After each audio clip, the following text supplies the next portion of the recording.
Oke, teman-teman. Sebelumnya izin konfirmasi. Suara saya kedengaran nggak? Kedengeran Kak? Kak, Oke. Ah, Bismillahirrahmanirrahim.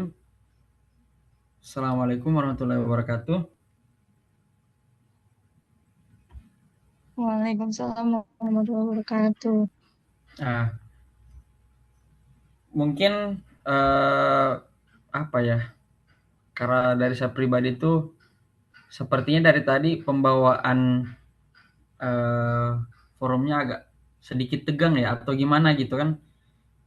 Jadi apa langsung kayak langsung aja gitu. Jadi sedikit interaktif aja mungkin ke depannya. Nggak yang ceramah-ceramah kayak di khutbah Jumat. Jadi santai aja. Di sini teman-teman ada yang pernah ketemu atau berinteraksi dengan saya pribadi nggak? Enggak, Kak, belum pernah. Belum Kak. Pernah Waduh. lihat aja, Kak.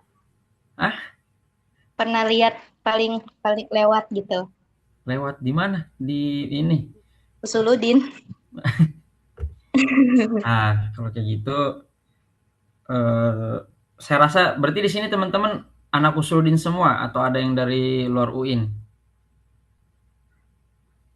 Anak Iya, Suludin semua betul, Kak. Kak. Nah, berarti nggak usah lah ya pembukaan terlalu gimana-gimana banget. Saya rasa teman-teman udah lebih islami lah. Nah, paling yang pertama kita kenalan dulu. Di sini ada Fauzia. Fauzia nih yang mana nih? Eh,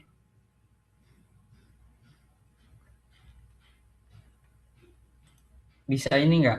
Atau belum bisa ini? Nggak bisa on kayak apa on mic?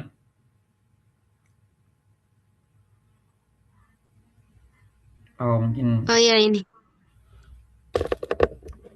Oh, iya. Udah bisa ini on mic. Bisa bisa. Ah, eh Coba kenalin diri Fauzia. Oke, perkenalkan singkat ya Kak. Perkenalkan aku Fauzia dari Prodi IAT. Ilmu Quran Ah, Tafsir angkatan 24. oh 24. Asal daerahnya dari mana? Asal daerah dari Tasikmalaya. Oke, Tasikmalaya. Wait, tunggu dulu ya.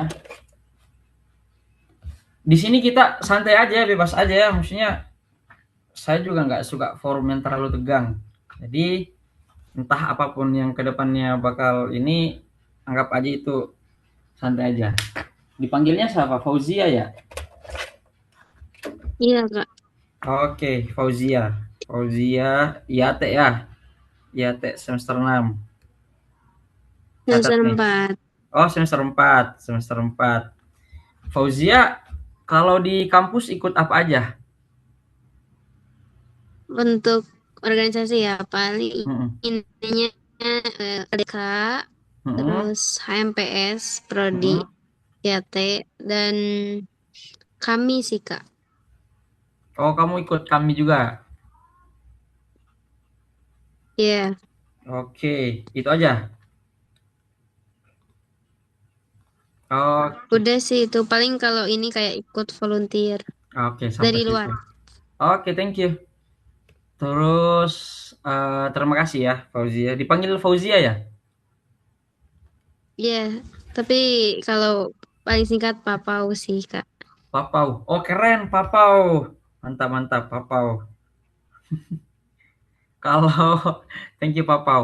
Kalau Dwi Yulianti ini apa? Peserta juga? Hadir, Kak. Kenapa? Itu lagi nonton konser apa gimana? Enggak, tadi lucu aja dipanggilnya Papau. Bagus berarti dia. Papau. Nah, berarti tugas Dwi Yulianti itu harus ada Pak nama panggilan juga. Nah, Enggak ada, Kak. Enggak ada. berarti dibuat malam ini. Coba Dwi Yulianti perkenalkan dirinya secara singkat aja. Perkenalkan, nama saya Dwi Yulianti dari program Akidah Filsafat Islam semester 4. Berarti angkatan 24. Oke. Organisasi yang dimasuki apa aja? Kalau organisasi UDC doang sih, Kak. UDC doang. Asalnya Iya. dari mana? Kalau asalnya dari Jawa Tengah. Di mana tuh di Jawa Tengah? Jawa Tengah kan luas. Oh iya, di Pemalang. Pemalang. Nah, nanti kalau ditanya asalnya dari mana langsung jawab Pemalang. Nah, baru Siap, kalau Kak. orang nggak tahu baru Jawa Tengah. Oke, siapa nama? Kan tadi Papau. Kalau ini siapa nama panggilannya? Gue aja, Kak. Dwi, Dwi aja. Iya. Nggak ada lagi. Oke. Thank you Dwi.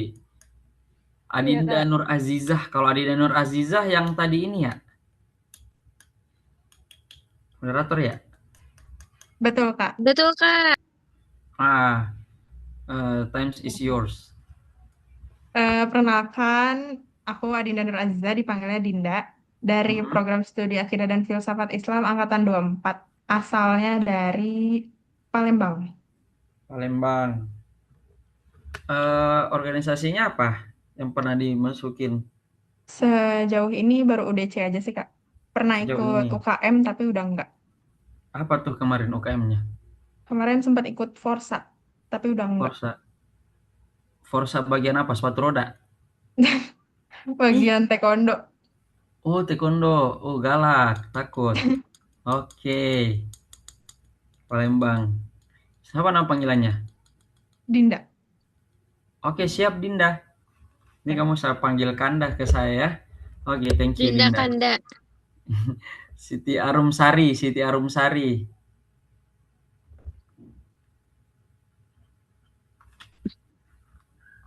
Siti Arumsari, halo? Ya, halo. Ya. Perkenalkan nama saya Siti Arum.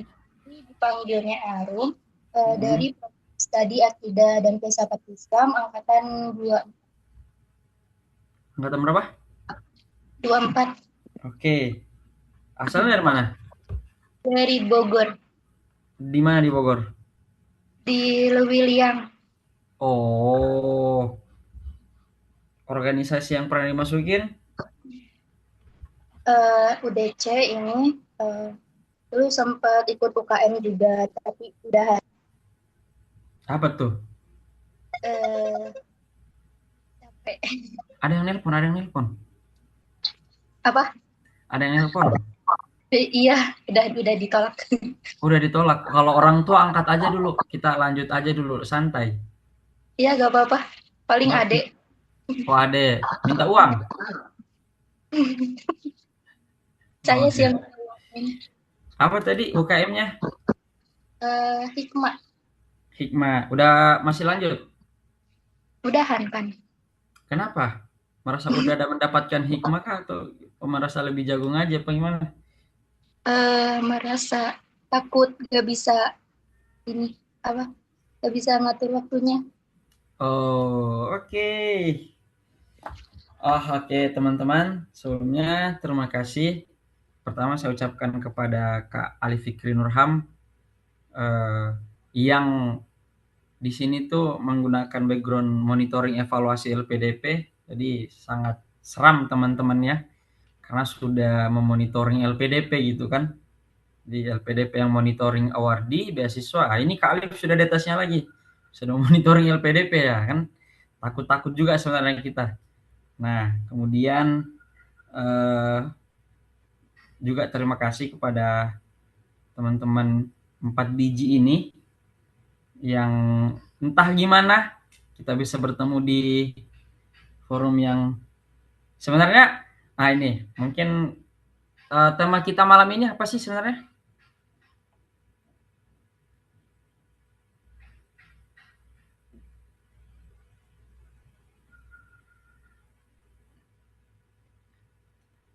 CEO Masterclass, Kak. Oh, berarti kalian jadi CEO semua ya?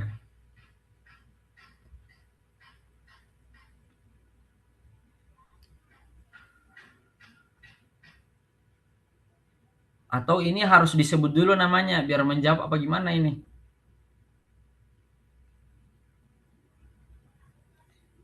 Gimana?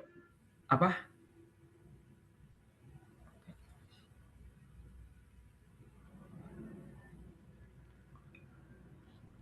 Apa namanya SEO Masterclass? Pembahasan utamanya apa malam ini?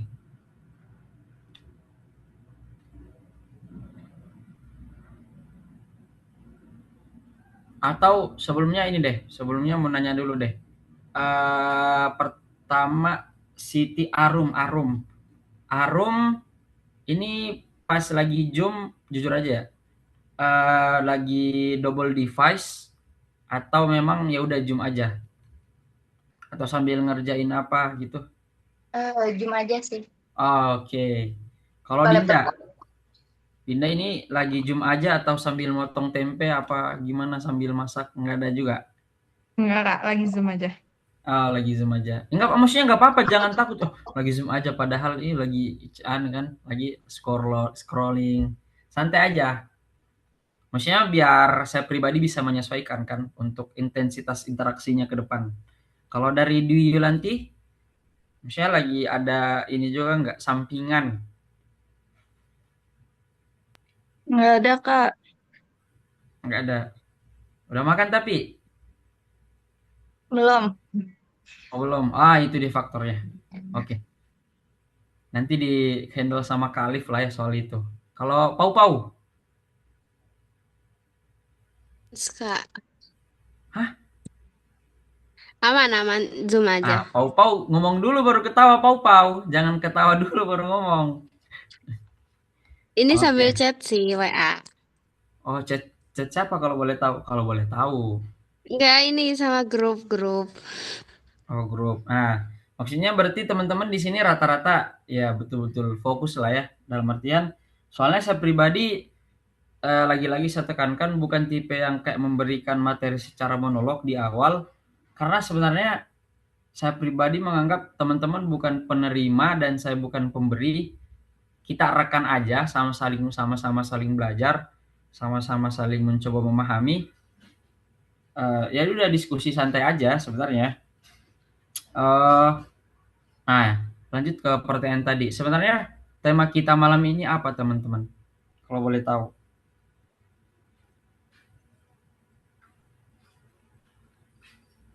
Adinda deh, Leadership, Adinda deh. Leadership. diplomasi, Ini terlalu apa namanya? Terlalu krik-krik sih. Coba Adinda. diplomasi, and bureaucratic navigation. Menurut Pau-Pau, apa ekspektasi atau bayangan Pau-Pau terkait tentang sesi malam ini? Mempelajari kepemimpinan lebih mendalam.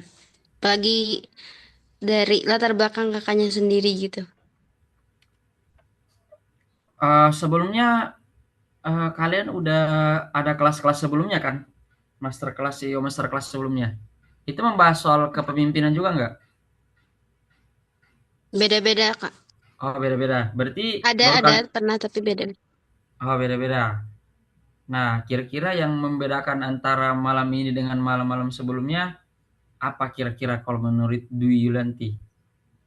Maksudnya harapannya atau memang nggak berharap banyak gitu?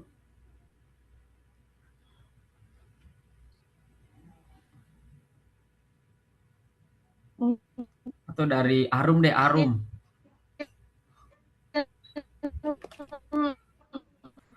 Lebih banyak. Oh, kalau dari Arum gimana? gimana Kak itunya? Ekspektasi atau gambaran Arum lah terkait kelas malam ini, kayak kita kayaknya bakal mendiskusikan terkait tentang ini atau terkait tentang apa gitu. Apa ekspektasinya?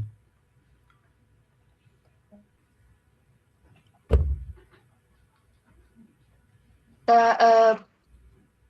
bakal tahu gimana caranya ide kita yang bagus gitu bisa benar-benar jalan. Meskipun harus berhadapan dengan ya aturan atau banyak kepentingan gitu. Oke. Maksudnya gini teman-teman ya, thank you tadi atas inputnya. Jadi gini teman-teman, sebelum kita melangkah lebih jauh terkait tentang diskusi tipis malam ini, ada beberapa hal yang perlu diketahui bahwasanya ya kita harus menyamakan persepsi dulu. Jangan sampai gini sih sebenarnya teman-teman. Kedepannya kan kita bakal sedikit agak lebih intensitasnya itu lebih intens lagi kan. Nah jangan sampai kita udah jauh, kita udah ngobrol banyak, terus tiba-tiba teman-teman ternyata masih tertinggal di belakang. Itu satu. Yang kedua, di luar daripada segala ekspektasi teman-teman, harapan teman-teman, saya juga manusia biasa, saya bukan siapa-siapa. Saya bukan berarti ketika teman-teman mengikuti kelas ini, teman-teman bakal menjadi seorang manusia super atau seorang yang bisa diterima di mana-mana. Tapi setidaknya mungkin dari pertemuan kita malam ini harapannya ya teman-teman lebih bisa mengenali diri teman-teman. Lebih aja ya, nggak mengenali seutuhnya. Karena itu adalah sebuah perjalanan yang tidak ada ujungnya. Nah gitu. Kemarin di Tor sebenarnya Kak Alif itu udah ngirimin Tor dan meminta kepada saya memberikan tema diskusi lah saya sebutnya ya, nggak usah materi, untuk diberikan dan kita cerna bersama teman-teman terkait tentang birokrasi dan diplomasi.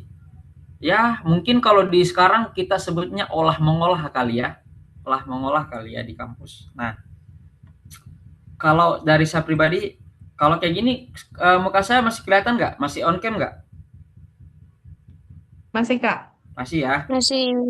Nah yang pertama mungkin langsung masuk aja ya. Nah ini kita sistemnya interaktif aja. Kalau memang teman-teman ada yang ingin bertanya langsung nanti nggak apa-apa raise hand aja atau langsung ngomong aja sih bagusnya. Takutnya kalau raise hand saya nggak lihat. Meskipun itu di tengah-tengah saya lagi nyampaikan kan. Yang pertama adalah memahami sih paling. Memahami. Ini adalah skill dasar sebenarnya yang menurut saya orang pandang enteng. Padahal adalah ini skill yang sebenarnya harus dikuasai terlebih dahulu sebelum berada di pucuk pimpinan. Karena teman-teman di sini kan masuk di UDC, Yusuluddin Development Center, yang dimana menurut saya sejauh pembacaan saya, UDC itu adalah sebuah inkubasi atau wadah untuk mencetak mahasiswa-mahasiswa selayaknya teman-teman ini yang siap untuk kemudian memimpin dimanapun teman-teman ditempatkan di suatu saat nanti ataupun saat sekarang. Nah, case-nya adalah bahasa singkatnya adalah teman-teman adalah calon pemimpin. Nah, memimpin berarti harus memahami. Makanya saya selalu berpendapat bahwasanya sebelum orang naik kepada pucuk pimpinan, BPH atau apapun sebutannya itu, terlebih dahulu dia harus menguasai atau setidak-tidaknya dia berasal daripada human resource untuk kemudian bisa memahami. Teman-teman melihat banyak contoh atau gaya kepemimpinan atau proses kepemimpinan yang gagal, keliru. Kita sebut saja Prabowo misalnya, dengan kebijakannya yang sedikit nyeleneh dan problematik. Kenapa bisa seperti itu? Karena ada suatu hal yang gagal untuk dipahami.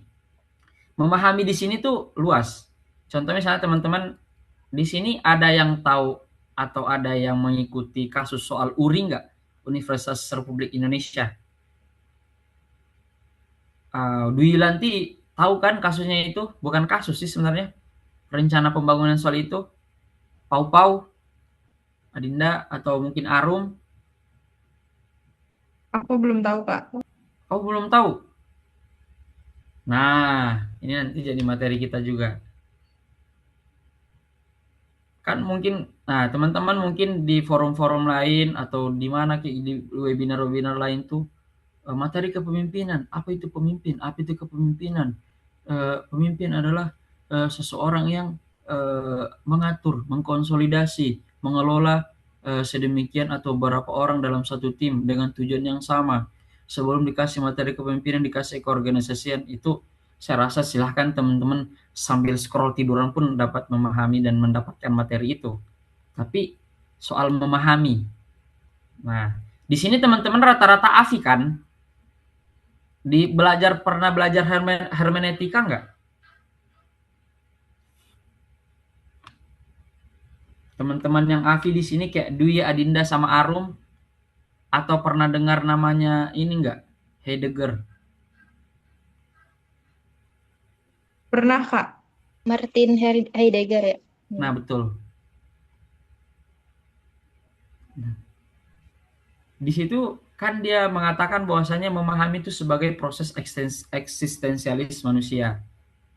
Saya sepakat dengan itu dan uh, itu sebenarnya fungsi daripada mahasiswa Usuluddin. Gimana caranya ide-ide abstrak, baik itu dalam ilmu Al-Quran dan hadis, teks-teks keagamaan, maupun ide-ide abstrak yang ada dalam pemikiran-pemikiran, nilai-nilai pemikiran filsafat, itu kemudian teman-temanlah sebagai mahasiswa yang menerjemahkan itu ke dalam bentuk gerakan-gerakan yang nyata. Nah, jadi misalnya teman-teman cuman membaca Heidegger dengan konsep memahaminya itu, faktisitas dan lain-lain sebagainya. Itu terus mau diapain?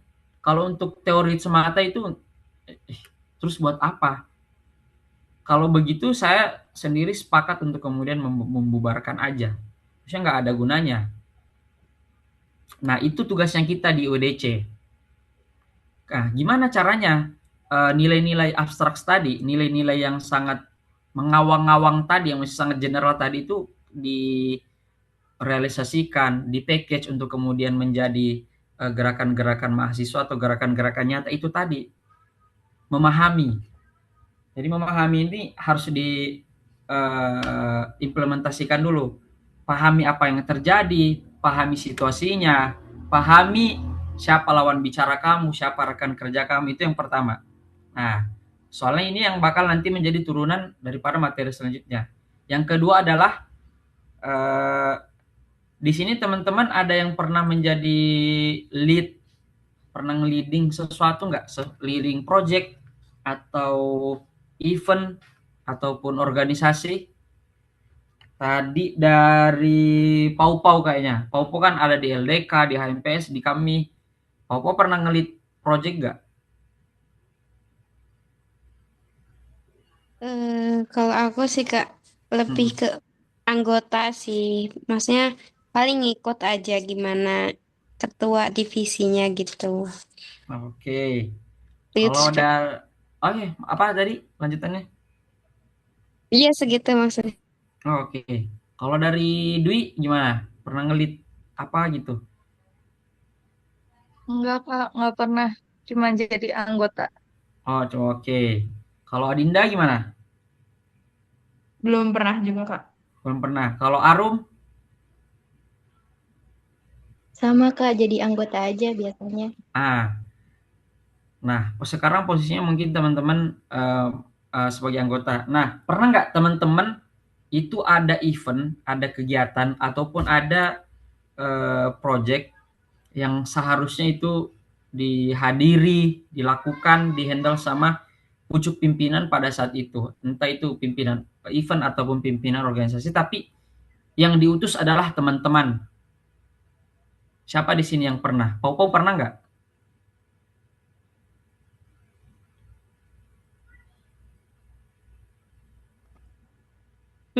Belum sih.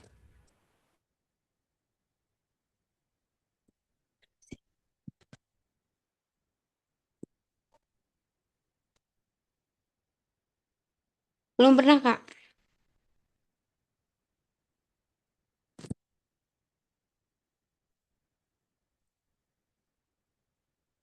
Paling yang untuk baru-baru ini yang project itu rekrut UDC sih.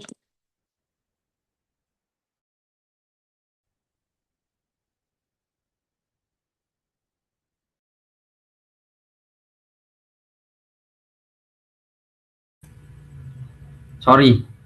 Sekarang kedengar nggak suaranya? Sorry teman-teman. Udah Kak, udah. Udah. Nah, saya lanjut tadi. Misalnya teman-teman, saya ulangi ya, berada di sebuah organisasi yang bergerak di bagian lingkungan. Nah, teman-teman ini adalah bagian atau anggota di bagian research and development. Nah, ada sebuah lembaga survei yang mengadakan event. Harusnya undangan di situ adalah pimpinan organisasi lingkungan tersebut. Tapi yang diutus itu adalah teman di bagian riset. Itu contohnya diutus. Nah, di sini teman-teman pernah mengalami hal serupa nggak? Dari Popo sendiri pernah diutus nggak? Belum pernah Kak, belum. Oh, belum. Kalau Dwi pernah? Belum pernah, Kak. Oh, kalau Arum udah? Sama, belum juga. Sama. Kalau Dinda? Belum juga, Kak. Nah, sebenarnya alhamdulillah kalian belum pernah ya. Karena suatu saat teman-teman ketika menjadi pemimpin itu poin ini menjadi sangat penting. Terkadang kita hidup di zaman yang begitu cepat ya. Sebenarnya bukan zamannya. Zamannya itu baik-baik aja, tapi pola pikir masyarakat yang dibentuk oleh tren-tren sekarang yang seolah-olah kita tuh nggak baik-baik saja loh, kayak gue harus kayak gini, gue harus kayak gini, kayak seolah kita merasa tertinggal, kayak padahal ya dunia baik-baik aja sebenarnya. Nah, efeknya apa? Efeknya kemudian orang berlomba-lomba untuk menjadi si paling gue, si paling keren, si paling hebat, si paling top. Nah, kayak gitu-gitu. Efeknya lagi turunannya adalah orang-orang yang kemudian tidak memiliki kapabilitas memilih jalan pintas. Apa? Nah, itu dia, menjilat. Saya tidak mengatakan itu negatif atau positif, kita belum sampai di sana ya. Tapi itu adalah gambaran kronologisnya. Nah, efeknya apa lagi? Ketika orang kayak gitu, maka dia pengen terus dapat panggung. Nah, itu dia. Coba lihat teman-teman terus. Kita studi kasus aja ya. Coba lihat IG DMAU deh. Coba lihat IG sorry ya, HMPS dan organisasi internal deh. Kalau bukan ucapan selamat kepada ini, selamat datang mahasiswa baru, selamat memperingati Hari Pancasila. Dari dulu sampai sekarang apa yang berubah? Gak ada. Cuman muka pres dan wapresnya doang kan yang muncul. Terus tiba-tiba masang tagline. Apa namanya? Membina peradaban, menguasai Indonesia. Ya, kayak gitu teman-teman. Nah, itu.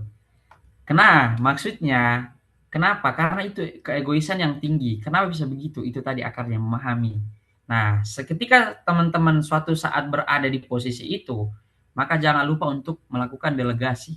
Karena dengan delegasi itu, maka orang-orang mungkin berpikir, kalau gue delegasiin ini, dia bakal cut gua. Dalam bahasa aktivis tuh cut. Kayak dia bakal ngambil jaringan gua.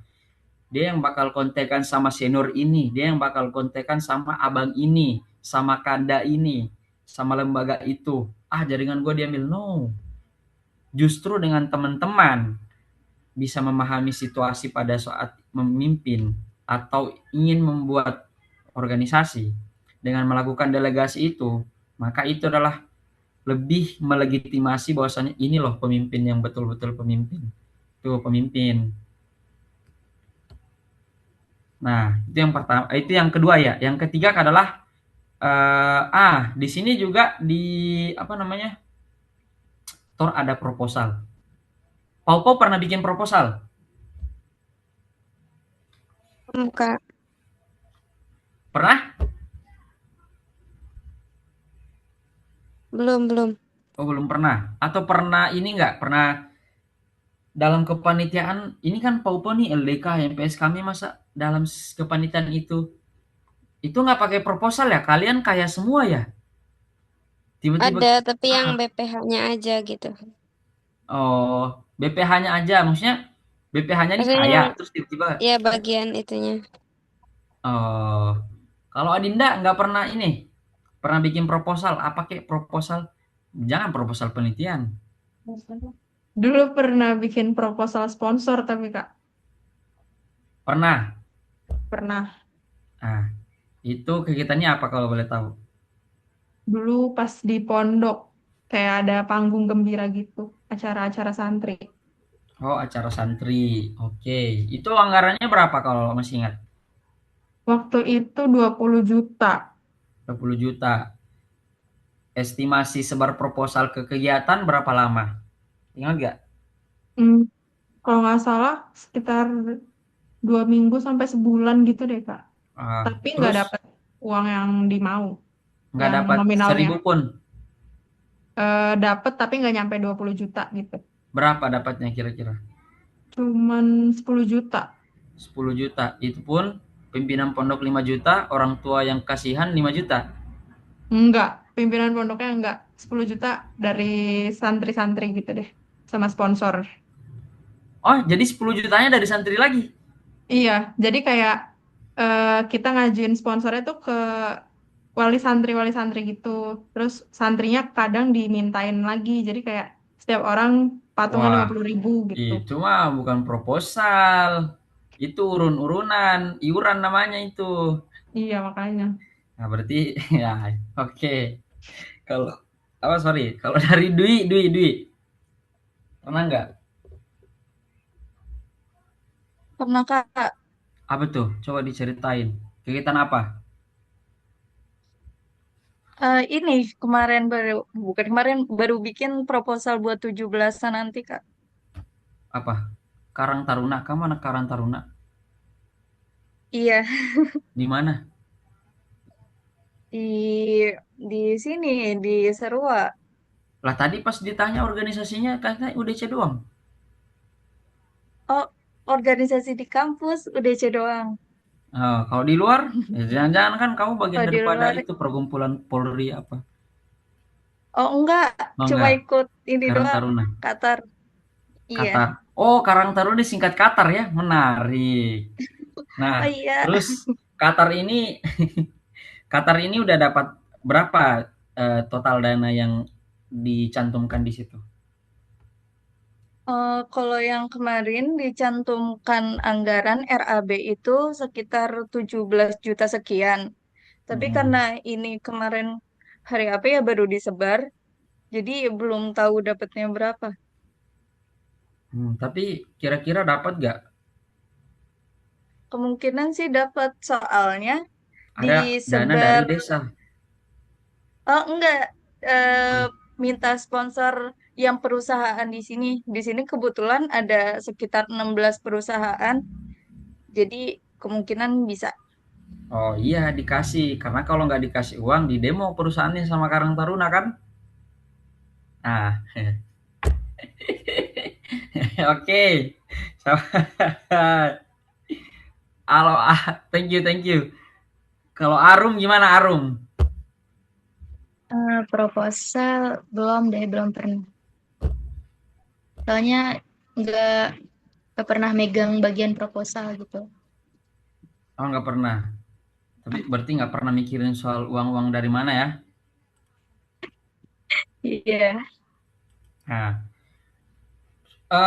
kalau case-nya kayak siapa tadi? Dwi ya. Kalau case-nya kayak Dwi, itu sebenarnya udah di level pertama.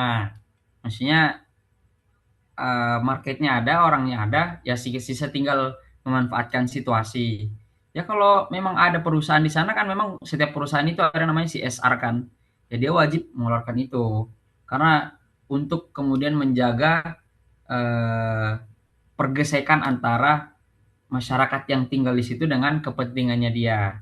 Nah, di level selanjutnya kalau teman-teman nanti buat proposal dan harapannya sih kalau bisa kita challenge ya, cuman nanti kita lihatlah. Itu terkait tentang ini. Pernah lihat gak proposal? Saya kira mungkin teman-teman pernah lihat proposal yang isinya tuh kayak eh, paket sponsorship, gold, premium, dicantumkan di banner, dicantumkan, disebut 3 kali oleh MC. Pernah lihat kayak gitu nggak? Pernah Kak. Nah, nah, kalau teman-teman masih pakai kayak gitu, mending teman-teman gak usah bawa nama UDC. Udah nggak zaman, itu udah dari zaman apa? Zaman purba sih kayak gitu. Dan saya pribadi, kalau saya yang punya perusahaan, mungkin kayak Karena orang melihat proposal tuh apa ya? Kalian pikir kita bakal pantengin satu-satu? No.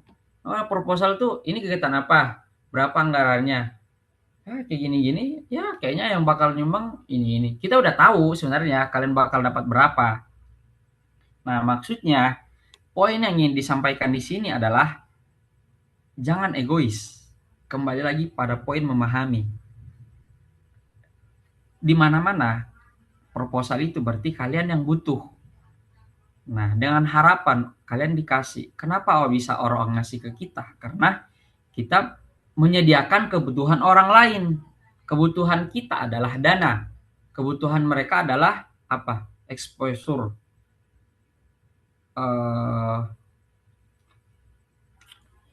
Apa namanya? Kesan baik, kesan kontribusi, kebermanfaatan, dan jangan lupa adalah yang berlanjut. Dalam artian bahwasanya selama ini yang kayak disebutkan ditaruh sekedar ditaruh flyernya logonya itu udah nggak zaman. Maksudnya mending gue keluarin uang gue buat iklan habis-habisan dan itu sepertinya lebih worth it dan mungkin di project event kalian yang kita tahu sebenarnya pesertanya itu cuma berapa sih, pesertanya yang lihat cuma berapa sih.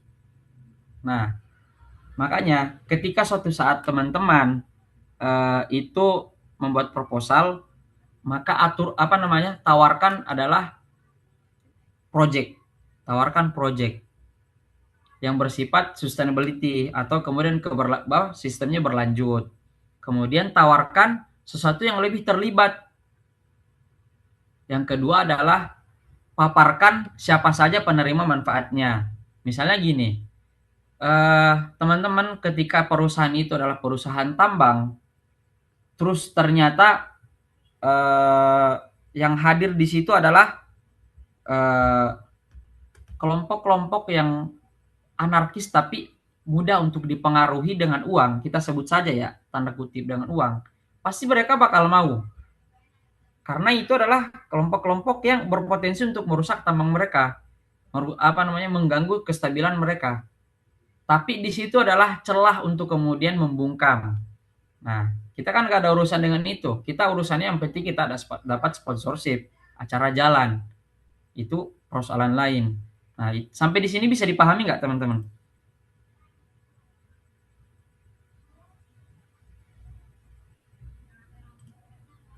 Masih Kak. Masih. Udah Kak. Masih ya? Ya. Oke. Maksudnya takut terlalu jauh. Nah, yang kedua, selanjutnya adalah yang keempat.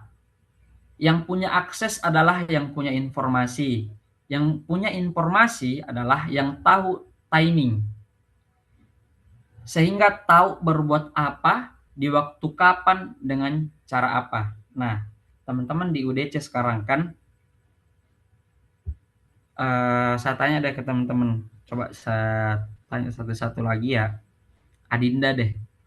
Kalau Adinda sekarang, coba paparkan secara singkat terkait tentang konstelasi di UIN untuk saat sekarang. Entah itu dari Rektorat, Dema UIN Jakarta, Fakultas, HMPS, UKM, dan sebagainya. Singkat saja.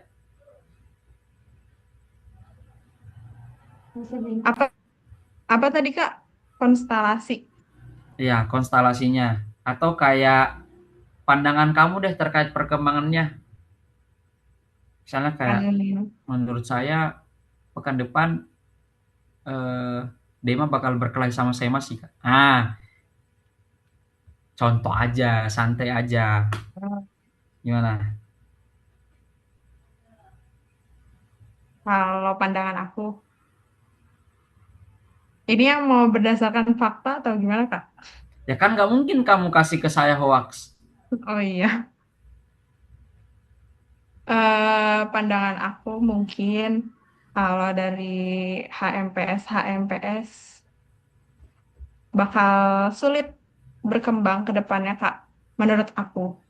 Karena Karena belum adanya apa ya Kak, kayak yang sebelum-sebelumnya nih, periode-periode sebelumnya Kak, eh, belum bisa mewadahi adik-adiknya yang baru nih di bidang-bidangnya gitu loh Kak, kayak langsung aja dilepas tanganin atau apa kayak gitu.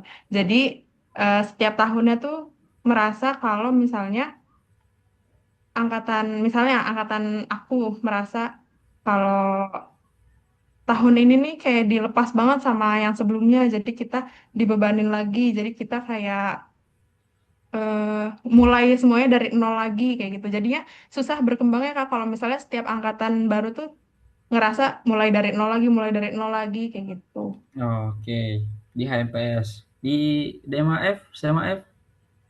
Kalau di Dema sama Sema, menurut aku, pandangan aku masih ada kemungkinan untuk maju. Karena kan potensi-potensi orang di Dema sama Sema kan kayaknya lebih tinggi ya, Kak. Kayak lebih oke gitu.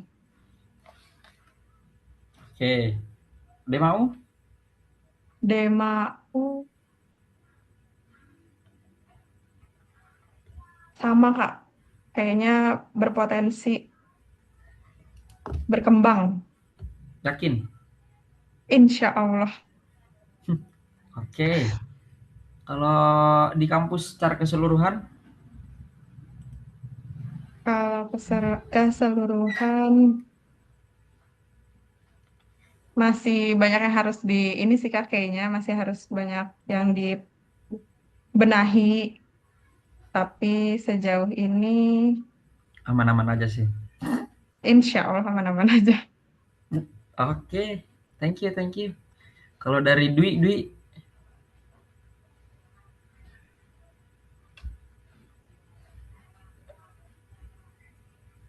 Kalau misalkan menurut dari aku, kayaknya aku kurang ngikutin untuk Dema F sama Dema U sih, Kak.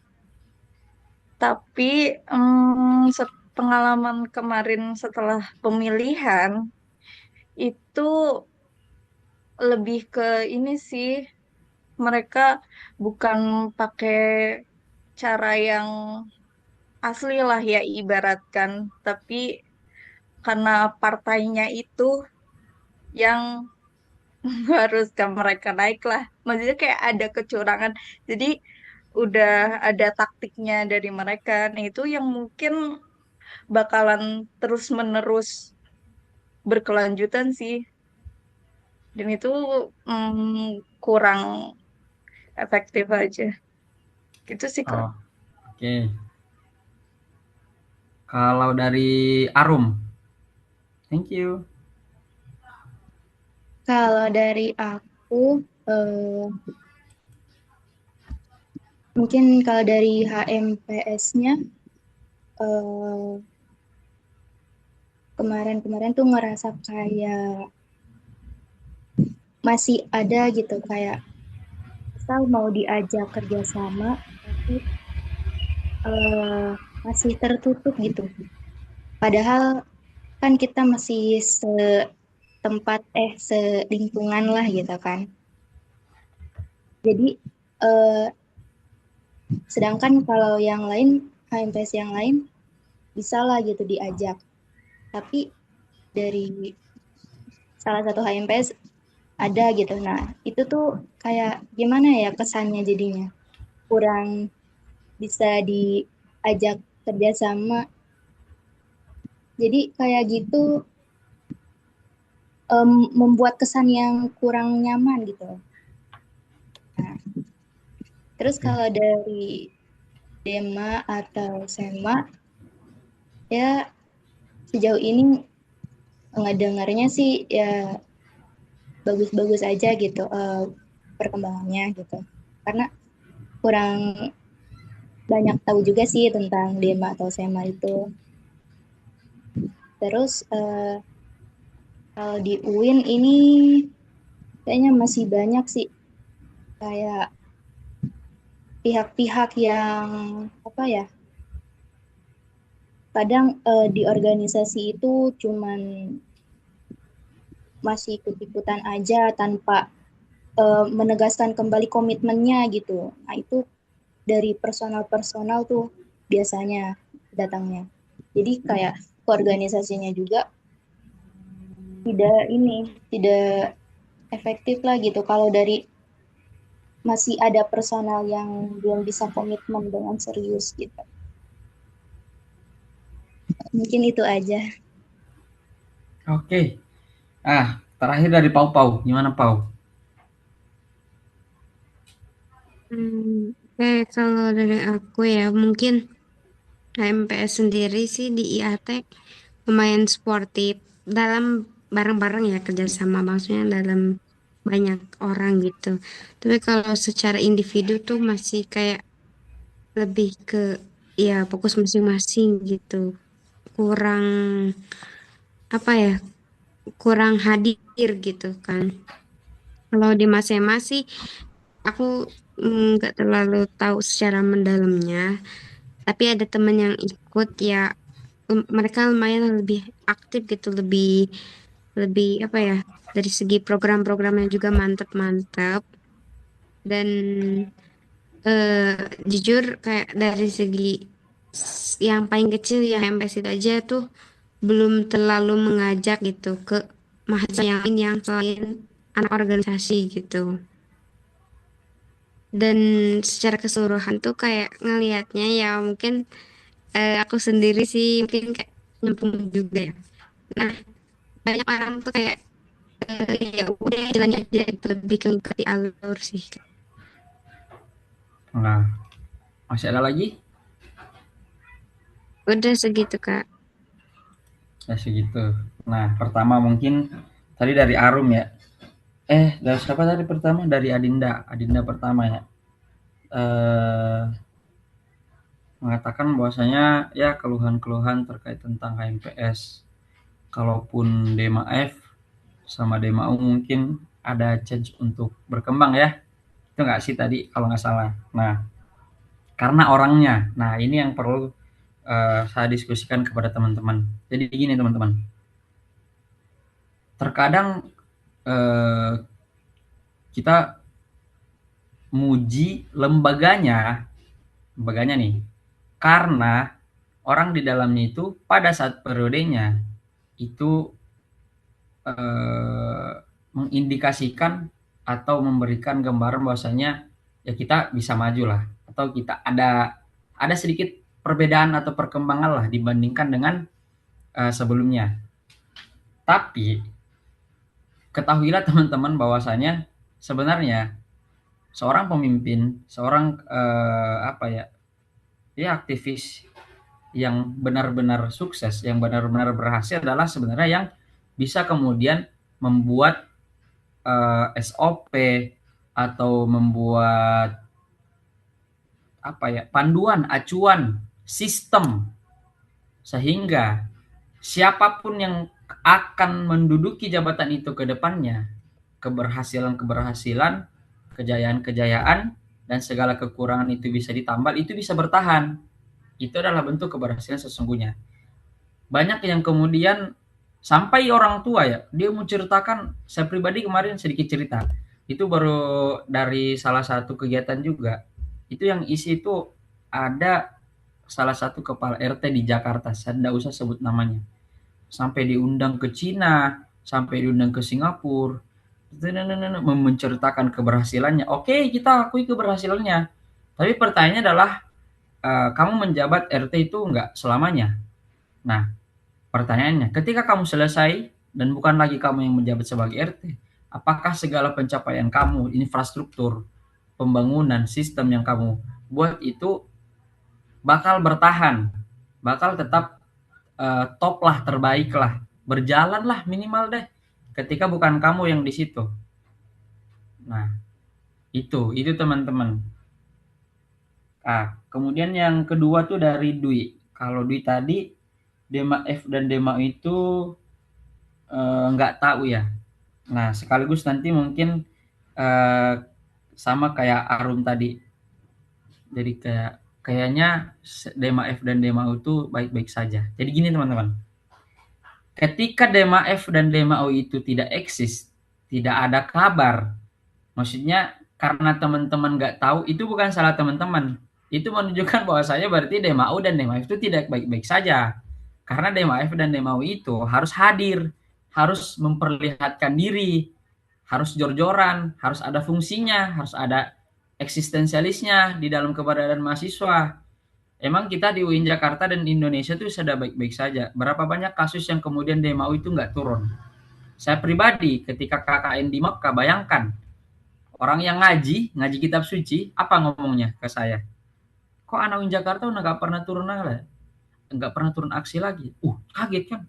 Loh kita ngaji loh ini, ngaji kitab tiba-tiba nanya gitu. Maksudnya sampai orang gitu loh, Maksudnya gini, saya kan siapa tadi yang ngomong gitu, Bi kalau nggak salah. Saya nggak tahu Dema F dan Dema U. Mungkin baik-baik saja. Nah itu bukan salah kamu. Itu berarti justru itu nggak baik-baik saja karena mereka harus eksis. Sama kayak Arum tadi kalau nggak salah ya. Kayak Dema U dan Dema F itu nggak ada kabar. Nah kalau nggak ada kabar itu bukan berarti bahwasanya itu baik-baik saja. Kan biasanya kita kayak gitu. Ketika seseorang nggak ada kabar berarti dia baik-baik saja. Karena nggak ada berita buruknya kan. Nah kalau Dema U dan Dema F itu beda. Kalau nggak ada kabar berarti itu nggak baik-baik saja. Berarti mereka mati. Berarti mereka nggak ada fungsinya. Justru mereka harus selalu ada kabar. Terutama kabar-kabar perjuangan. Nah gitu loh teman-teman. Nah kalau dari si ya itu tadi mungkin itu aja sih teman-teman. Nah maksudnya gini, kenapa bisa terjadi iklim organisasi seperti itu? Dan itu penyakit di OIN dari dulu sampai sekarang. Organisasi iklim di organisasi itu dibentuk adalah oleh orang-orang di dalamnya, adalah anak-anak UIN. Anak-anak UIN dibentuk oleh budaya kampusnya. Nah ini loh budaya yang bakal teman-teman coba perbaharui, coba ibaratnya interpretasikan lagi loh, coba teman-teman sesuaikan dengan kebutuhan zaman. Itulah kenapa teman-teman masuk di UDC. Itulah bedanya antara UDC dengan lembaga-lembaga yang lain. Ada sesuatu yang harus dibenahi, yang kita sadari bersama. Mungkin beberapa teman-teman di luar sana juga menyadari, tapi tidak sejauh teman-teman. Sekalipun sejauh teman-teman, mereka tidak memiliki wadah, tidak memiliki langkah yang strategis. Karena sekalipun kalian bergerak, tapi tidak dalam satu konsolidasi ruangan atau wadah, itu percuma juga teman-teman. Bakal patah di tengah. Itulah gunanya UDC mungkin ya. Nah itu tadi terkait tentang yang punya akses adalah yang punya informasi. Nah itu makanya tadi mungkin ada yang sempat menyinggung soal Pemira. Nah semua orang tahu akan prosesi itu. Tapi teman-teman itu apapun posisinya, teman-teman harus bisa memposisikan teman-teman sebagai yang punya informasi. Sekalipun teman-teman itu tidak punya posisi. Jadi usahakan teman-teman itu punya informasi yang lebih. Dan informasi ini teman-teman harus tahu kapan harus dikasihkan ke orang, kapan itu harus ditahan. Tapi intinya adalah jangan pernah mengasih semua informasi yang teman-teman ketahui ke siapapun. Bisa ulangnya, jangan pernah ngasih informasi semua yang teman-teman ketahui itu semuanya ke siapapun. Sisakan 20%. Nah gitu. Mungkin teman-teman sering dengar kata offside gak? Atau salah pecah lagi nih. Offside ente. Gitu-gitu kan biasa bahasa aktivis. Kenapa bisa kayak gitu? Karena dia mempunyai kelebihan informasi yang dikeluarkan di waktu yang tidak tepat. Itu loh offside. Nah, informasi ini justru bisa dijadikan sebagai bahan bergening atau nilai tawar. Itu mungkin terlalu banyak teori kita ya. Nanti teman-teman langsung praktik aja. Nah, itu yang keempat. Yang kelima, setelah kita sedikit menyinggung, sangat sedikit ya soal kulit-kulit konstelasi tadi dari pandangan teman-teman, kembali ke diri teman-teman lagi. Yang kelima adalah kenali diri. indikatornya adalah suka atau tidak suka, terus performnya naik atau turun. Nah, apa yang perlu dikenali? Yang pertama, teman-teman itu cenderung fokus kepada satu atau dua bidang atau tipenya itu generalis. Dalam artian banyak sumur, merangkai berbagai elemen. Nah, saya ingin tahu satu persatu. Kalau dari Pau sendiri gimana? Menurut diri Pau, si Pau ini itu tipenya yang generalis atau tipenya yang fokus aja kepada satu keilmuan, satu diskursus, atau kita sering menganalogikannya kayak gua lebih suka banyak sumur tapi dangkal ketimbang satu sumur tapi dalam. Tapi ada juga orang yang gua mending satu sumur tapi dalam. Ketika kekeringan ya nggak terlalu, gue masih punya, gue memang dangkal tapi gue punya banyak sumur. Itulah kan, itu nggak ada yang salah, kita cuma mengenai diri teman-teman. Nah, kalau dari Valpo gimana? Kalau aku sendiri sih banyak sumur tapi dangkal sih Kak. Jadi kayak Nah, kesana berarti kesini Valpo ini gitu. generalis. Iya. Apa contohnya Valpo generalis? Aku coba belajar di prodi, tapi aku juga coba belajar di bisnis gitu, kayak akuntansi dan kayak ikut mempelajari kayak apa mindset mindset gitu sih Kak. Itu cuma dua dong berarti. Banyak sih kalau mau disebutin. Apalagi kalau banyak, akuntansi, IAT. Ya, terus kayak coba ikut belajar CPNS gitu. uh Kamu udah mau daftar CPNS, kamu semester berapa sih? Dulu dulu dulu 2 tahun ke belakang Heeh. ikut daftar ini sih Sekdin. Oh, Itu kan Sekdin. Apa soalnya nama gak beda Sekdin apa? jauh gitu. IPDN. Instan, Hah? PKN instan. Oh, Stan. Mau jadi ini, Ferry Irwandi. Ya, amin. Oh, sampai sekarang. Sekarang ada tapi energinya nggak setinggi dulu gitu. Oke. Kalau Dwi, kira-kira Dwi ini tipenya yang apa? Spesialis atau generalis? Oh, aku termasuknya yang generalis sih, Kak. Kenapa bisa? Karena apa sejauh ini belum ada yang emang benar-benar diperdalam gitu ilmunya Ah, atau oh, ini berarti generalis karena nggak tahu aja gitu, bukan karena mengenal diri. Gimana? kayak masih pengen nyoba banyak macam aja sih. Oh, gitu. Apa aja yang mau dicobain? Apa ya? Kayak sejauh ini banyak nyoba entah itu di apa ya? Kayak desain grafis, terus fotografi, tapi yang masih semacam seni kayak gitu sih sebenarnya. Oh, ya berarti itu jatuhnya fokus ke bidang itu kan. Nggak tahu, tapi kayaknya enggak deh. Tapi kamu suka ini nggak? Suka teknik-teknik gitu nggak? Oh, kalau kalau ke teknik enggak sih. Berarti kamu spesialis. Iya, Kak. Karena kamu, kecuali kamu tiba-tiba suka teknik, oke. Ya enggak?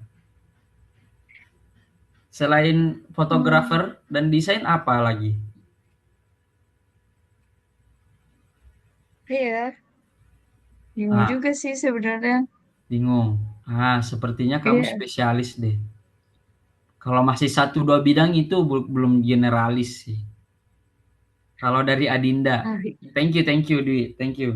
Kalau dari Adinda, Kalau aku prefernya nggak generalis ya Kak, tapi kenyataannya aku generalis.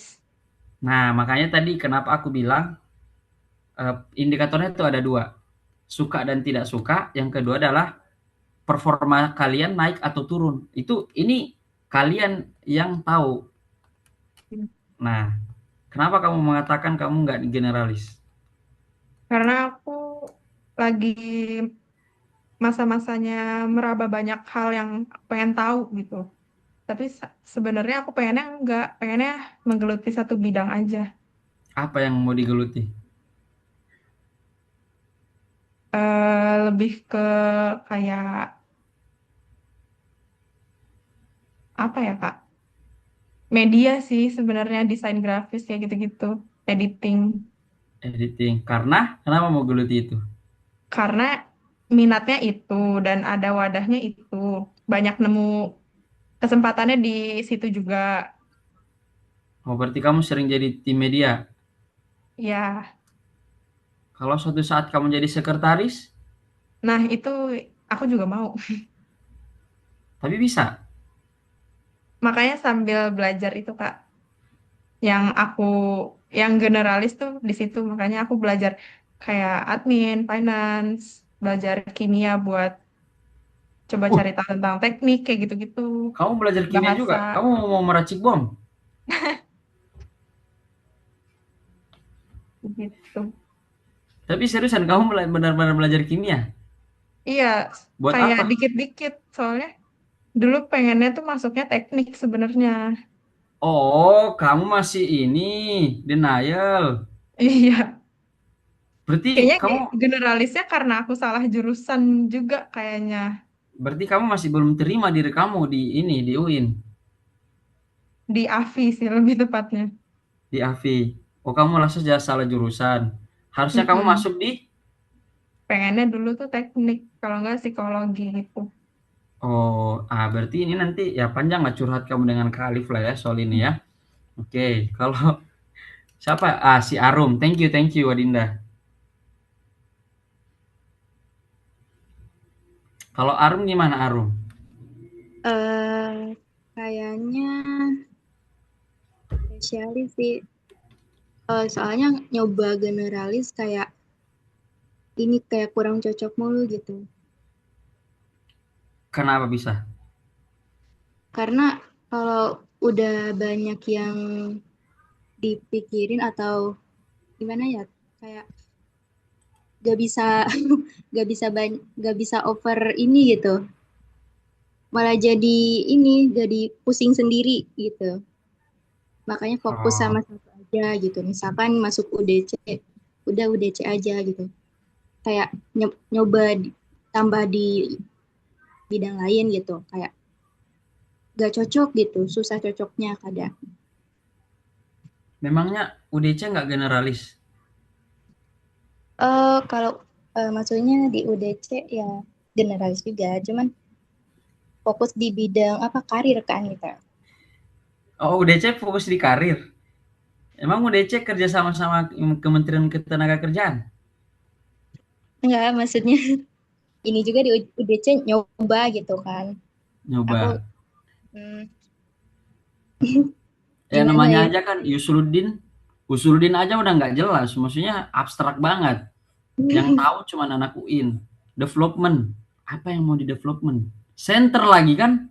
Mana ini? Maksudnya orang bertanya, apa ini? Ini organisasi apa sebenarnya? Ya enggak? Iya sih.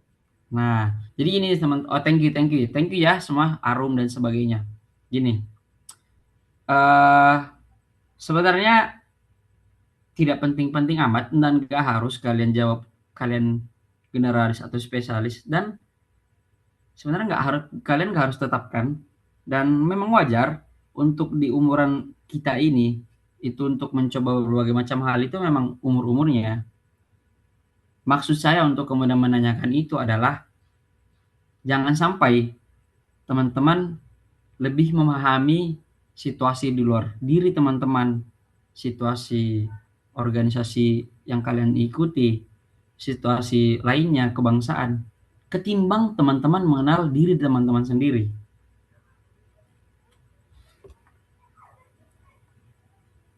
Kedengaran nggak? Kedengeran nggak? Nah, itu maksudnya. Jadi itu tuh nggak ada salah benar dan kalian nggak harus jawab sekarang dan itu bukan sesuatu yang harus ditetapkan. gue apa ya, generalis atau enggak, enggak. Cuman itu tadi aja, sejauh mana teman-teman mengenali diri teman-teman sendiri.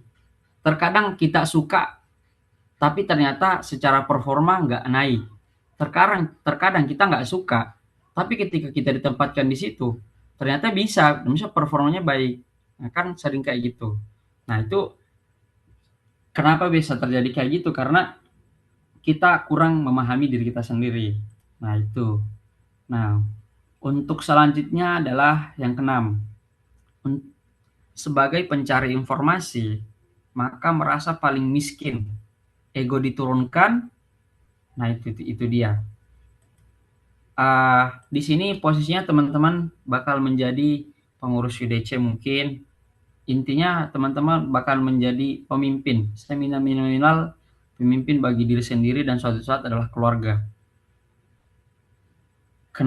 Di mana-mana pemimpin itu adalah sesuatu yang seseorang yang mempunyai informasi dan tahu lebih banyak daripada orang yang dipimpin. Itu yang teman-teman harus ketahui. Nah, gimana cara mendapatkan informasi atau pengetahuan yang lebih? Ini yang kemudian jarang adalah merasa ego.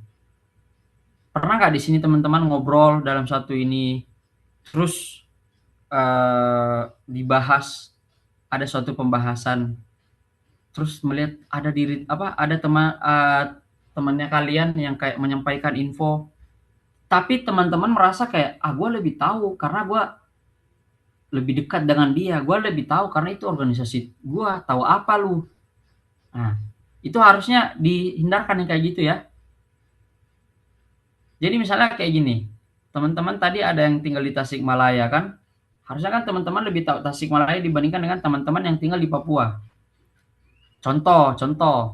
Terus ada teman-teman dari Papua yang bilang, oh iya Tasikmalaya itu kayak A, B, C, D, E, F, G, H, I, J, K, L, M, N. Terus tiba-tiba teman bilang kayak, oh enggak, Tasikmalaya itu gini, orang gue yang tinggal di sana. Nah, kan biasanya kayak gitu. Tapi coba deh teman-teman memposisikan dirinya kayak, oh gitu ya. Sambil kemudian bergumam, oh ini loh caranya orang kemudian memandang Tasikmalaya seperti ini. Kenapa dia bisa berpikir seperti itu? Pertama, dia orangnya kayak gini. Dia mendapatkan info itu kayak gini. Oh, berarti orang kalau model seperti ini, kemudian dibesarkan dalam budaya seperti ini, maka hasilnya seperti ini. Kan jarang. Jarang kan yang berpikir seperti itu? Jarang. Kebanyakan pasti kita langsung tahu apa lu soal Bogor? Tahu apa lu soal Palembang? Orang gue yang tinggal kan. Kalau kayak gitu kan hilang lagi kesempatan kita belajar. Nah, itu coba diterapkan di berbagai situasi manapun. Iyain aja. Sekalipun mungkin kayak, oh makanan khas Palembang itu adalah papeda. Gitu aja kan. Kalau kita, tahu apa kamu? Tapi coba kayak, masa sih? Nggak usah dulu bilang saya dari Palembang. Kayak, masa sih papeda? Kamu tahu dari mana? Kayak, emang pernah makan? Coba, ada nggak restorannya? Dari situ kan, oh ini orang pola pikirnya kayak gini. Oh ini orang modelnya tipenya yang kayak gini-gini. Nah, baru nanti terakhir ketika tahu papeda ternyata bukan dari Palembang dan kamu orang Palembang, cetas kan? Kalau menurut tren-trennya cetas gitu kan? Itu egonya diturunkan dikit neng, egonya untuk kemudian mendapatkan informasi. Nah, tuh. Paling kemudian yang ketujuh itu adalah vertikal dan horizontal. Tahu mana yang umum dan mana yang khusus. Nah, ketika kita telah mengenali terkait dengan diri sendiri tadi, terus tahu bagaimana caranya berinteraksi dengan dasar pemahaman dan mendapatkan informasi, kemudian sedikit tadi menyinggung soal konstelasi kulit-kulitnya lah di kampus sebagai sedikit pandangan dari teman-teman. Nah, di sini teman-teman kemudian harus mengetahui celah-celahnya. Ketika suatu saat teman-teman jadi pengurus UDC, untuk kemudian bikin event ini, siapa saja yang terlibat, siapa lembaga-lembaga yang berpotensi menjadi mitra. Ingat, sebenci apa, jadi di dalam dunia politik itu tidak ada kawan sejati, tapi tidak ada juga lawan sejati. Itu yang teman-teman harus camkan. Jadi tidak ada orang yang berhak untuk dibenci sebenci-bencinya dan selama-lamanya. tapi untuk kemudian disayangi sesayang-sayangnya dan selama-lamanya itu juga sangat riskan. Itu nanti teman-teman bisa terapkan dan langsung studi kasus aja di lapangan. Oh, kalau kayak gini-gini nih irisannya, ini bahasa aktivisnya, irisannya nih ini, organisasinya ini, orangnya ini, dia pola pikirnya kayak gini. Jadi harus bisa dipetakan yang mana yang sifatnya garis lurus ke atas, vertikal, yang mana yang horizontal. Yang mana yang sekiranya kita nggak bisa ngelawan nih, kita harus ngalah dulu. Sama itu nanti masuk ke poin 8. Pentingnya partner dalam negosiasi. Tahu kapan harus branding dan kapan harus merendah. Jadi negosiasi itu tuh bukan hanya soal serang-serang terus atau mengalah-mengalah terus. Lagi-lagi soal timing. Lagi-lagi soal informasi. Jadi paling kayak gitu kawan-kawan. Ini kan berempat. Nah, kalau saya pribadi, usahakan dari kalian berempat itu temukan partnernya yang betul-betul bisa diajak untuk organisasi atau kemudian ya ngobrol atau apa kayak gitu. Sekedar hal-hal biasa. Case-nya gini loh. Ketika suatu saat teman-teman misalnya gini, audiensi atau menyodorkan kepentingan kepada pihak yang berwenang, atasan, pimpinan. Nah, ada kalanya kita tuh harus ngalah. Kalau tipe orang yang kita hadapi itu kayak egonya tinggi, ngalah aja. Kasih makan egonya, iya pak. Mungkin istilah teman-teman menjelat, nggak apa-apa. Habis itu baru kemudian sodorkan secara halus. Kesalahannya kan biasa sama-sama tinggi egonya. Kayak kita udah tahu dia orangnya keras, tegang, kayak dosen. Saya sering menggunakan ini di kampus pada saat kuliah. Jadi kalau saya tahu dosennya itu tinggi egonya, saya nggak bakal ngelawan. Meskipun saya tahu dia salah, saya nggak bakal lawan. Saya kasih makan dulu egonya, habis itu baru kemudian kita kasih ini loh sebenarnya. Begitupun sebaliknya. Kalau memang ada orang yang sifatnya itu dia gampang gampang takjub lah atau kemudian menyukai yang namanya branding. Silahkan teman-teman branding. Silahkan di situ teman-teman branding. Silahkan dibumbui-bumbui sedikit. Asal jangan tiba-tiba ngaku saya presiden mahasiswa UIN Jakarta kan. Oh, tiba-tiba dicek ternyata bukan. Nah kayak gitu paling teman-teman. Kalau dari saya pribadi untuk materi itu sih, ini kita sejam lebih ya, lama juga ya. Dan oh ya, sama yang terakhir, eh, kalian harus bisa menempatkan diri kapan harus selalu ada kayak barang di toko, kapan harus sok sibuk, sok apa ya, kayak sok jual mahal. Ya mungkin teman-teman sering dengar inilah mungkin ya di konten-konten TikTok, teori tentang keberadaan, kenapa di acara-acara itu orang-orang penting selalu telat dan selalu cepat pulangnya. Itu sebenarnya penting apa betul adanya. Ketika kita sering berada dan gampang untuk diakses, nilai jual kita tuh turun. Orang-orang tuh undang ini deh dia gampang. Undang ini aja lah itu dia udah sering ngisi. Nah, tapi kalau kayak sekali-kali ini deh, sekali-kali itu deh. Nah, itu. Gimana caranya tahu itu? Itu tadi memahami. Itu paling teman-teman. Kalau dari saya pribadi sebenarnya nggak terlalu banyak, biasanya ya nggak terlalu banyak teori, cuman sepertinya ini kita banyak teori ya karena agak sejam juga ya. Izin bertanya, ini ada kali nggak? Ya, Ada Kak. Ini ada ininya nggak, ada RTL-nya nggak, atau udah selesai? ya sesi tanya jawab udah. Oh, sistem jawab ya, oke, silakan.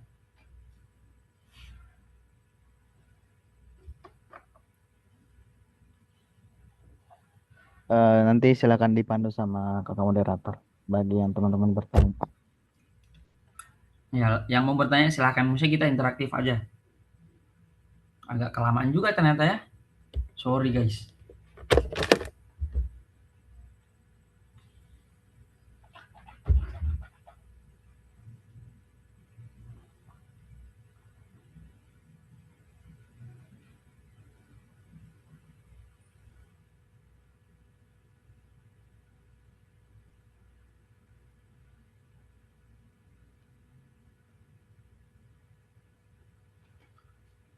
Gimana dari Adinda, ada yang ingin ditanyakan atau dibingungkan?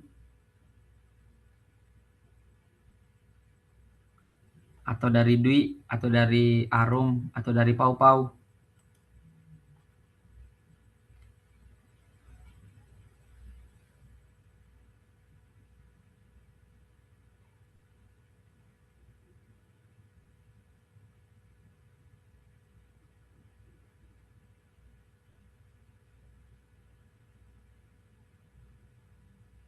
Nah, ini kalau nggak ada pertanyaan berarti eh, kemungkinannya hanya ada dua.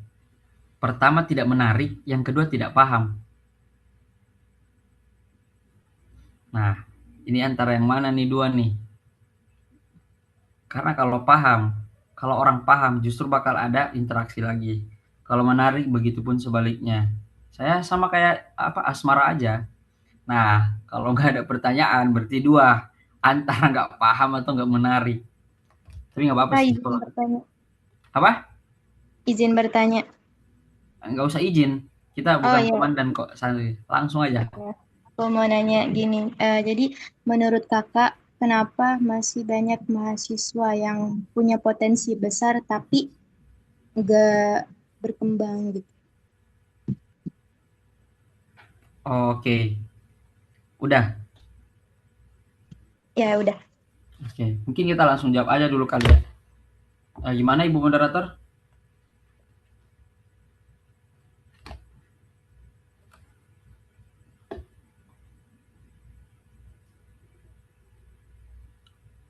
Oh, Ibu kayaknya Ibu Moderator ngomong, cuman mic-nya nggak dinyalain. Enggak, Kak. Oh nggak ngomong. Atau kayak apa sih, ngomong apa sih orang ini nggak jelas. Kenapa banyak orang yang memiliki potensi besar tapi nggak berkembang? Tahu dari mana kalau dia memiliki potensi besar? Seandainya Kadang memang apa? nggak, Kak, lanjut. Oke. Jadi gini, menurut aku ketika orang memiliki potensi besar tapi nggak berkembang tuh sama halnya kayak eh, berniat. Niat yang baik itu nggak cukup teman-teman ya. Niat yang baik itu harus diimplementasikan, direfleksikan melalui aksi. Apakah sudah selesai dengan aksi? Aksi teman-teman kalau tidak terukur itu ya sama saja hampa. Apakah ketika kita sudah berniat baik, sudah beraksi dan sudah terukur, itu bakal ini menurut aku nggak cukup juga. Niat baik harus dibarengi dengan aksi, kemudian yang terukur dan terlembaga teman-teman. Atau kemudian niat yang kemudian terkonsolidasikan dan tersistematis itu loh. Jadi kenapa biasa orang berpotensi tapi tidak berkembang? Karena dia tidak memahami potensinya, satu. Makanya kenapa di awal kita materinya memahami. Yang kedua, seandainya dia memahami potensinya, otomatis ya, dia harusnya memahami di mana dia harus meletakkan dirinya. Kita berbicara soal lingkungan, kita berbicara soal wadah organisasi, kita berbicara soal teman, partner, kayak gitu. Mungkin teman-teman di sini kayak enggak kok gue memegang prinsip kayak emas. Emas itu meskipun dibuang ke comberan, dibuang ke septic tank, meskipun warnanya kuning sama-sama kayak tai, dia tetap emas. Iya, tapi dihargai nggak dia sebagai emas di situ? Atau dipandangnya sebagai, jadi kayaknya tai juga deh. Kan kayak gitu. Meskipun teman-teman, misalnya, sorry ya, inilah misalnya anak-anak Dinda, Dwi Lanti, Siti Arum, siapa nama, Pau Pau, yang memiliki potensi dan gerakan-gerakan yang, ya insya Allah ke depannya kita lihat ya, berpotensi lah kalau kata si Arum ya. Tapi kemudian ditaruh ke ruang lingkup yang ya bodo amatan gitu-gitu, yang ada malah ditakutkannya ya si Arum yang ikut kepada lingkungan itu. Nggak ada jaminan kan, nggak ada kok apa namanya, bukan gua kok yang terwarnai, gua yang mewarnai. Kalau kita masih berpikiran kayak gitu, berarti kita masih hidup di era 1990-an. Kita belum hidup di era ya 2045 ke atas. Maksudnya coba deh teman-teman hilangkan eh, apa namanya persepsi mohon maaf ya kolot seperti itu di lingkungan teman-teman. Karena jujur aja di fakultas sendirilah kita realistis aja, itu masih banyak kayak gitu. Itulah mengapa dirikanlah UDC, ULC. Sebenarnya spiritnya sama kayak gitu-gitu. Jadi itu tadi menurut saya ya, dia nggak memahami dirinya. Karena ketika dia memahami dirinya, dia bakal tahu harus tempat di mana. Itu tadi. Kalau menurut aku sih itu. Gimana, Arom? Ya, alhamdulillah cukup menjawab. Oh, belum menjawab kayaknya karena masih ada E-nya kan kayak. Ya, terima kasih Kak.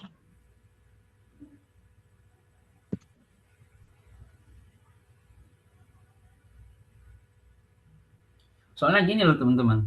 Kan terkadang kita kalau ada masalah ya, kita bilangnya apa? Ah, ini jalan keluarnya gimana ya? Ini jalan keluarnya gimana ya?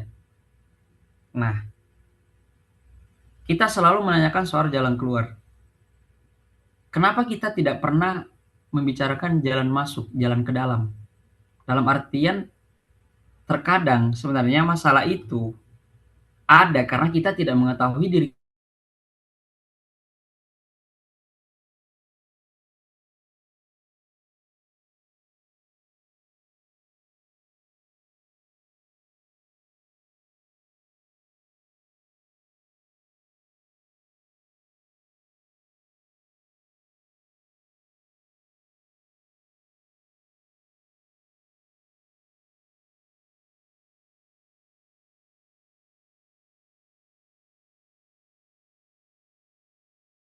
Jakpus tuh lewat mana karena kita nggak tahu posisinya. Coba kayak, oh posisi gue di Ciputat, oh berarti ke Jakpus tuh lewat Lebak Bulus, kayak gini kayak gini kayak gini.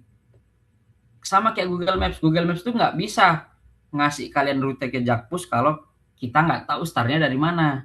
Itu analoginya kayak gitu teman-teman. Jadi itu tadi, pahami diri dulu, baru kemudian pahami lingkungan sekitar, pahami konstelasi dinamika sekitar, baru kemudian mulai bergerak. Jangan lupa bergerak.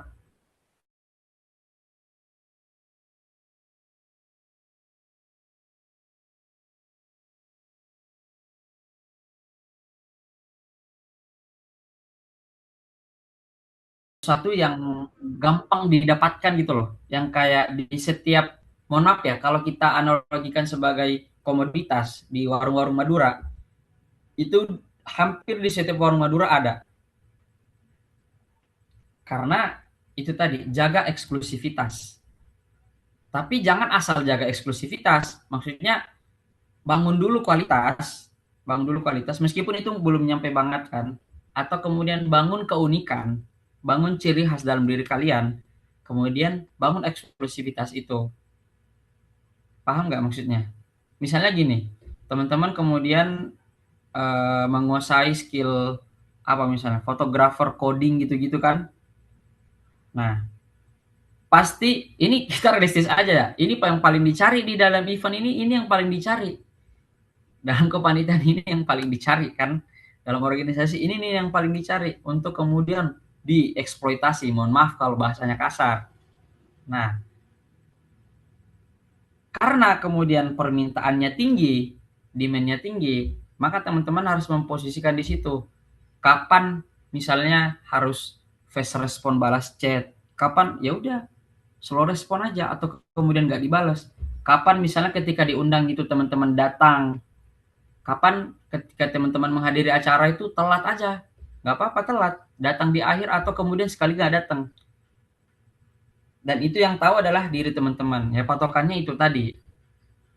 Ketika soal intensitas aja sebenarnya dan soal apa namanya konteks permasalahan, konteks event, konteks klien, kayak gitu aja.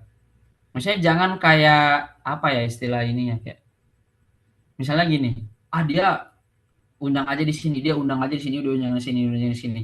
1 bulan di undang-undangnya itu udah. Pekan depan hilang. Apa yang spesial dari kalian? Nggak ada.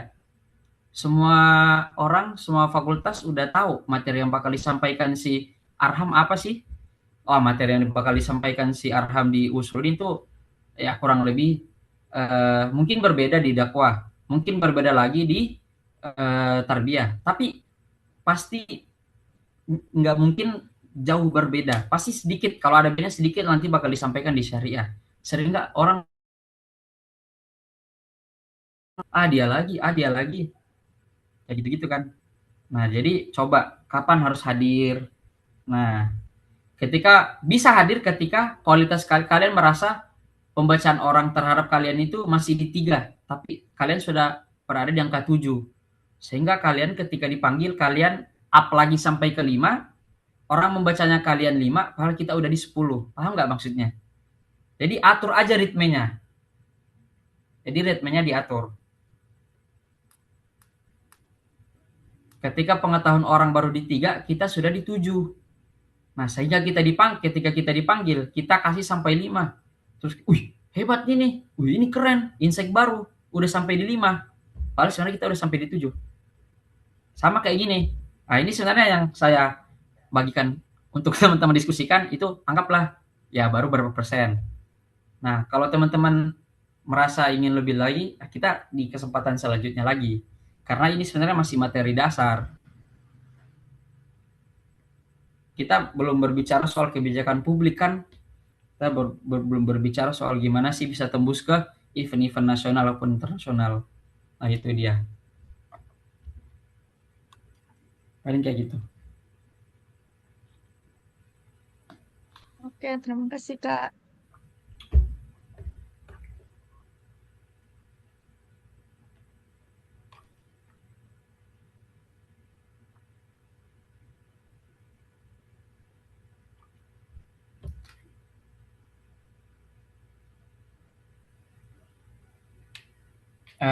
Gimana teman-teman, masih ada?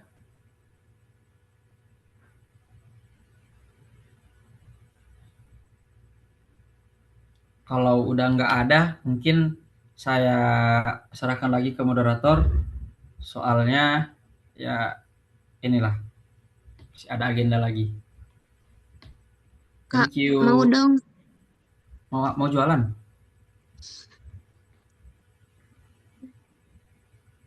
Masih nyambung sama yang tadi Arum, tapi mau dikaitin ke yang tadi performa naik atau turun. Nah, di saat apa ya, maksudnya ketika suka tuh pasti kita lebih apa ya, lebih forward gitu. Tapi ketika tidak suka kan bisa jadi naik, bisa jadi turun. Lalu bagaimana dengan posisi yang kayak ya udah dijalani aja di tengah gitu. Jadi nggak terlalu naik banget, nggak terlalu turun gitu. Gimana Kak? Oke. Itu pertanyaan dari Fauzia. Yang lain masih ada nggak? Atau ini terakhir lah ya? Gimana Ibu Iya, moderator? Kak. Iya Kak, ini Oke. terakhir. Oke, thank you. Tadi terkait dengan performa ya. Menurut saya pribadi sih, saya agak sedikit gimana ya? Agak kurang setuju sih dengan perkataan jalanin aja dulu. Karena itu menunjukkan bahwasanya pertama pasrah. Yang kedua itu menunjukkan bahwasanya seseorang tersebut itu kurang informasi atau kurang analisis terkait tentang pilihan yang dia ambil. Kalau dia jalanin aja dulu. Di mana-mana ya. Keputusan apapun yang kalian bakal lakukan itu usahakan kalian sudah memiliki analisisnya, kemungkinan-kemungkinannya, sehingga sekalipun nanti nggak sesuai dengan kemungkinan itu, minimal nggak jauh-jauh lah, pasti kan nggak jauh-jauh lah kayak gitu. Jadi menurut saya pribadi tuh kayak nggak di tengah-tengah tuh, nggak ada di tengah-tengah. Ya gagal, berhasil. Kalau belum pada saat itu berarti belum, bukan di tengah-tengah, belum aja.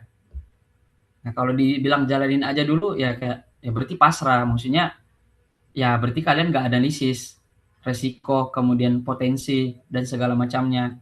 Saya rasa teman-teman di sini udah mempelajari soal SWOT kan. Nah, itu dia. Kalau dari saya pribadi itu sih paling Fauzia.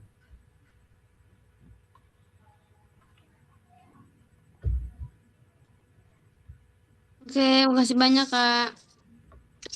Oke.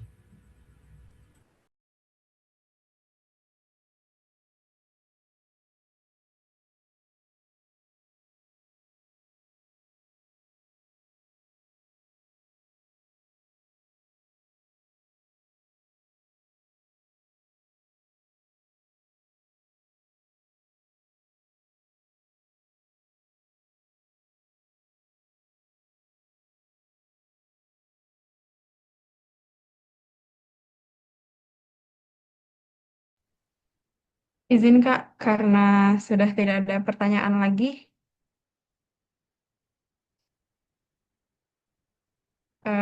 kita sudah sampai di penghujung sesi untuk onboarding season pada malam hari ini. Sebelumnya terima kasih banyak untuk Kak Arham atas pengalaman dan ilmu-ilmu barunya. Saya Adina Aziza selaku moderator. Mohon maaf apabila ada kekurangan selama memandu acara. Wassalamualaikum warahmatullahi wabarakatuh. Waalaikumsalam warahmatullahi wabarakatuh. Oke, thank you ya teman-teman ya. Thank you. Terima kasih Kak. Terima kasih banyak Saya Makasih, Kak. Kak. izin lift ya. Wah, Kak.